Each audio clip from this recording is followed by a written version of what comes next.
మెదక్ జిల్లా రామాయంపేట మున్సిపల్ కార్యాలయం ముందు బీజేపీ నాయకులు ధర్నా నిర్వహించారు.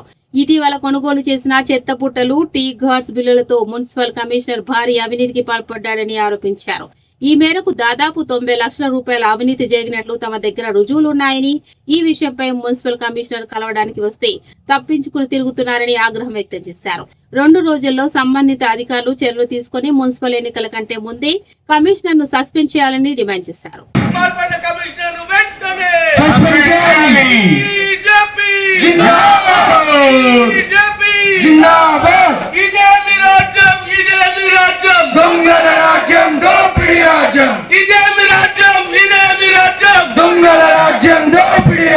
భారతీయ జనతా పార్టీ జిందాబాద్, భారతీయ జనతా పార్టీ జిందాబాద్, భారతీయ జనతా పార్టీ జిందాబాద్. మున్సిపాలిటీలో జరిగిన అవకాశం జనతా పార్టీ జిందాబాద్. అవినీతి అంతం బీజేపీ పంతం, అవినీతి అంతం బీజేపీ పంతం. ఇదేమి రాజ్యం, ఇదేమి రాజ్యం, దొంగల రాజ్యం, దోపిడీ రాజ్యం. ఇదేమి రాజ్యం, ఇదేమి రాజ్యం, దొంగల రాజ్యం, దోపిడీ రాజ్యం. ఇదేమి రాజ్యం, ఇదేమి రాజ్యం, దొంగల రాజ్యం, దోపిడీ రాజ్యం. అవినీతి కమిషనర్ వెంటనే సస్పెండ్ చేయాలి, అవినీతి కమిషనర్ వెంటనే సస్పెండ్ చేయాలి, అవినీతి మేనేజర్ వెంటనే సస్పెండ్ చేయాలి, అవినీతి మేనేజర్ వెంటనే సస్పెండ్ చేయాలి. బీజేపీ జిందాబాద్, జిందాబాద్, జిందాబాద్, బీజేపీ జిందాబాద్.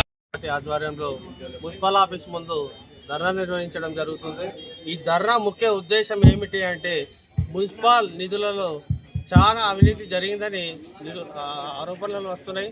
ఈ ఆరోపణలు ఏంటంటే బ్లీచింగ్ పౌడర్ కొనుగోలులో కానీ, చెత్త బుట్టల్లో కానీ, మన చెత్త తీసుకుపోయే వెహికల్స్కే దాదాపు 80 లక్షల రూపాయలు బిల్లు పెట్టడం జరిగింది. ఎంత ఫ్రాడ్ జరిగిందో ఒకసారి విచారణ కమిషన్ వేయించి కలెక్టర్ గారు వెంటనే దీనిపై విచారణ చేసినట్లయితే అప్పుడు ఎంత ఫ్రాడ్ జరిగిందో, ఈ సంవత్సర కాలంగా ఎంత ఫ్రాడ్ జరిగిందో ప్రజలకు తెలిస్తే బాగుంటుంది. ఎందుకంటే ఇది ప్రజల సొమ్ము. ఎందుకంటే ప్రజలు ఇప్పుడు ఇంతకుముందు రామపేట గ్రామ పంచాయతీగా ఉండే, ఇప్పుడు మున్సిపల్ అయిన నుంచి అంతకుముందు 100 రూపాయలు ఉన్న ట్యాక్స్ ఇప్పుడు 2000 రూపాయల దాకా అయింది. ఈ ఏంటంటే ప్రజలు ఎంతో కష్టపడి ట్యాక్సీలు కడుతూ ఉంటే ఈ విధంగా నాయకులు, అధికారులు కుమ్మక్కై ప్రజల సొమ్మును ఒక పంది కొక్కుల్లా తింటుర్రు. ఈ వెంబటే వీటిపై కలెక్టర్ గారు స్పందించి వెంటనే విచారణ జరిపించి ఈ ఏ అమౌంట్ అయితే ఇప్పుడు ఎంత సొమ్ము అయితే వీళ్ళు ఖజానాలో వేసుకోరో ఆ సొమ్మును వెంటనే రికవరీ చేయాలని భారతీయ జనతా పార్టీ పక్షాన కోరడం జరుగుతుంది. మున్సిపాలిటీలో జరిగిన అవకతవకలపై అనేక సార్లు కూడా మున్సిపల్ కమిషనర్ను ఫోన్ ద్వారా సంప్రదించడం, కలవడానికి కూడా ప్రయత్నం చేసినప్పటికీ కూడా ఆయన ఎక్కడ కూడా స్పందించలేదు. ఎందుకైతే మున్సిపల్ కమిషనర్గా ఉండి ఇక్కడ ఒక రాజకీయ భారతీయ జనతా పార్టీ ప్రతినిధి బృందం కూడా కలవడానికి ప్రయత్నిస్తే తప్పించుకొని తిరుగుతూ ఉన్నాడు. మేము ఒకటే అడుగుతున్నాం, రామాయంపేటలో ఇది కమిషనర్ది కానీ ఇంకోరి అయ్యే సొత్తు కాదు.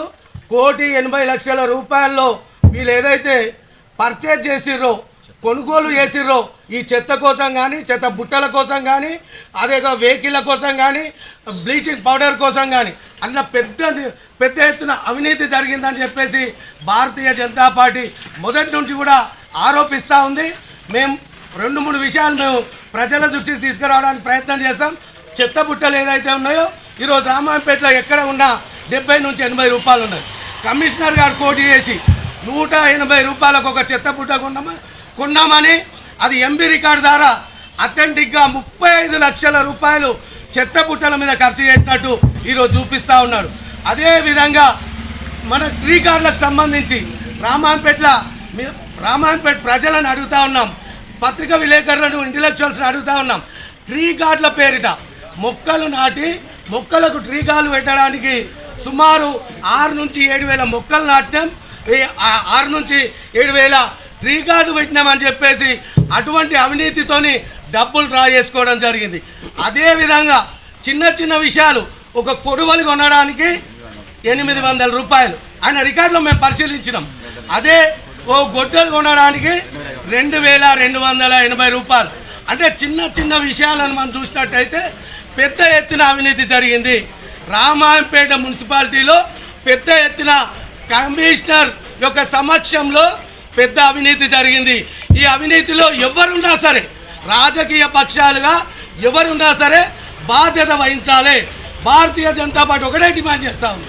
ఇది ప్రజల పైసలు, రామాయంపేట ప్రజల పైసలు, చెమటలోర్చి ఒక్కొక్క రూపాయి పన్ను కట్టిన పైసలు ఇక్కడ నిధులు వస్తే రాజకీయ నాయకులు ఈరోజు కమిషనర్తో కుమ్మక్కై సుమారు 90 లక్షల ఫ్రాడ్ జరిగిందని చెప్పేసి భారతీయ జనతా పార్టీ ఆరోపిస్తుంది. ఇది నిరూపించడానికి కూడా మేము సిద్ధంగా ఉన్నామని చెప్పేసి ఈ యొక్క కమిషనర్ను ఖచ్చితంగా ఎలక్షన్ల లోపల సస్పెండ్ చేయాలి. ఈ కమిషనర్ ఉంటే ఎలక్షన్లు కూడా సజావుగా జరగవు. కంపల్సరీ ఈ 2 రోజులలో కనుక కమిషనర్ను సస్పెండ్ చేయకపోతే కలెక్టర్ దగ్గర కూర్చొనైనా, కమిషనర్ ఆఫ్ మున్సిపాలిటీ దగ్గర కూర్చొనైనా మా ఎంపీ దృష్టికి ఈ విషయం రఘునందన్ రావు దృష్టికి తీసుకుపోయినాం. మీరు మాట్లాడుతున్న రాష్ట్రంలో ఖచ్చితంగా ఎలక్షన్లో కూడా కమిషనర్ ఉండద్దు. పక్షపాత ధోరణి దొంగ ఈ కమిషనర్ 90 లక్షల రూపాయలు ఈరోజు రామాయంపేట ప్రజల యొక్క చెమటకేలు వచ్చిన డబ్బును తిని ఈరోజు పారిపోయిండు. ఆయన ఖచ్చితంగా భారతీయ జనతా పార్టీ సస్పెండ్ చేసేదాకా కమిషనర్ను పోరాట సంత కొనసాగిస్తామని ఈ సందర్భంగా తెలియజేస్తా ఉన్నాం.